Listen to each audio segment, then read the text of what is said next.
with Kung Fu Eddy. He will fight you to the death.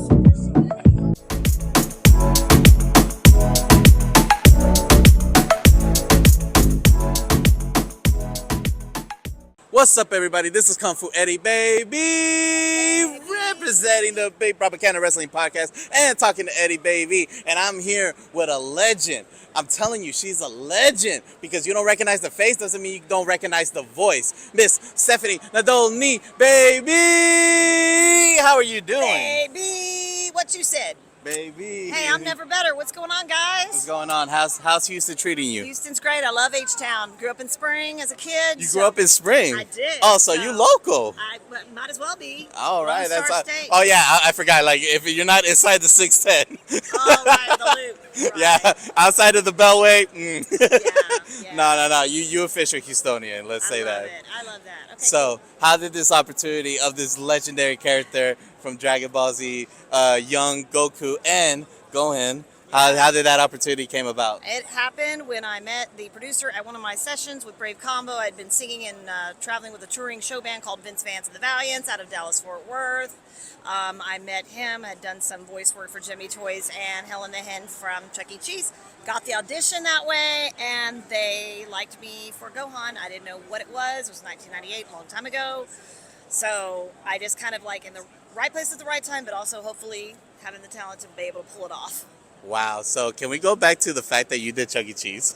I did Helen the Hen for one season. I did, yes. What? Because the reason I say that is because John Oliver did a special about Chuck E. Cheese, and he was talking about like how like the franchise became about and the animatronics video, Right. and I'm just like, wait, did she just say she did? Yeah. Well, I mean, like I said, I knew a lot of musicians because I was traveling since I was 18. I was in show bands and touring and sleeping on airport floors and not knowing when you're sleep or eat.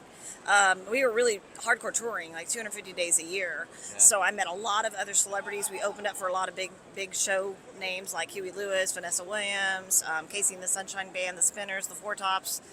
I mean, I could just go on and on. It was a really great opportunity. So I was able to meet other, local and touring show bands through that by working on the road. And then I met the guys from Brave Combo. That's where I got the audition. And then the rest is history. The rest is history. I was there for that audition. And just the fact of all that history. So you've been doing this since you were 18, correct? Yes. Well, I've been singing professionally since I was 18. So I did musical theater and dramatic arts and dance and choreography. I did kind of anything showbiz related ever since I was a young child. So you're definitely a hustler's, and I can say that. Definitely. Now, going back to, again, this legendary character that has brought joy to my generation and the generation of the past and the generation of the future. As I went about with Mr. Thompson, is that like when I'm thinking about voicing actors, especially when it comes to boys, I'm thinking men. Yeah, I don't know why until I started getting older, and I was like, wait, it's a girl voicing it? Yeah. Have you ever had that, like, almost like not really, I don't want to find another word, but discrimination? Has there ever been that, like, kind of that way, like, you can't voice a boy? Right. I think it's all just different opinions, but when I did come to the audition, I didn't know what anything was related, what anime was or anything at that point. So I naturally auditioned for the female characters, Bulma, Poir, Chi-Chi, all of the females. And then at the end of my audition, the guys that were there, it's kind of like three judges, well, let's try a little boy voice. And I had done funny voices since I was a kid for fun. So I just threw out what I thought sounded like a cute little boy voice, and they liked it. They said add some rasp to it. Did the raspy voice like this, and they liked it. So, and then Goku's up higher like this. It's kind of the same voice, but less rasp. And so it just, One in a kind right here. Man, that's crazy. And also, like, one of my other questions for the other voice actors is that you think that, like you were saying, you just went in audition, you just did a gig. Have you ever thought in that moment, that first day you were in the booth, that you thought that all those characters that you voiced were going to be as legendary here at a Comic-Con or any Comic-Cons in the world? 5 years later, no. I had no clue. No idea. In fact, there was a hiatus there from when I was doing the voices and doing a lot of, appearances, New Zealand, Australia, back in 2000, 2002, 2004, and then even into the 2008 and 2009. But then I thought, well, it's kind of like over. Like, I didn't expect any anybody to really think much more about it other than they watched it when they were a kid. But what it is it's nostalgia. And it's just like what we grew up with. When I grew up, I grew up with disco music. Well, that's my thing. Or Looney Tunes, or whatever it is that you watched when you were little. That's kind of instilled in you. That's why pop culture and things like that are so important. And that's why we have these Comic-Cons and TCG. If you like video games, you like anime, do you like cartoons, do you like artists, vendors, there's, whatever. There's something for everybody, and there's no misfits here because we're all misfits, and we all come out and hang out and, have fun. No, I definitely agree on that, and especially like now and being 2024 is that now they always say like 20 years before the generation. Now the new the older generation has money now, so everything that was nostalgia back then is coming back because now we have money. So now we're working and we're professionals. We're starting families, and now we can have collectibles. That's kind of how. That's what it's been like for me. Exactly. So. Like I have like a bunch of collections of like Funko Pops, action figures. My grandma was just like, ¿por qué tienes tantos juguetes? Why you have so much toys? What is all this? Why are you buying this stuff? I know. Where's the wife? Where's the kids? I'm like, I remember growing up, and that was, you just like what you like, and you grow up with that, and that becomes instilled in who you are. So here we are at another one here in Houston, and.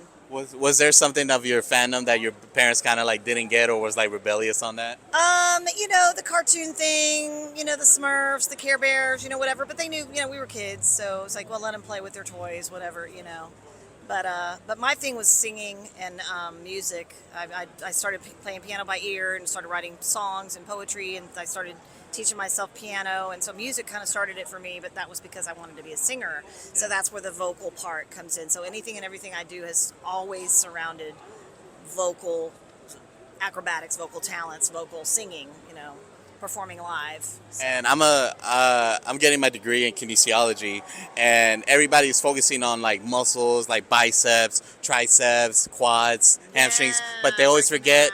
They always forget about the vocal cords, your diaphragm, the thing that actually helps you with your voice acting. Right. Do you feel like that you have to keep yourself in the best shape of your life, especially as a career, as a 20-year career? Yeah, I mean, I'm not in the best shape of my life right now, by the way, but... Stop. But thank you, COVID. Thank you, food. But no, I mean, for me, I was already touring and regularly with a show band 250 plus days a year when I was voicing these characters. So my voice and my chops were very utilized and ready to go on a moment's notice because I had to do that all the time.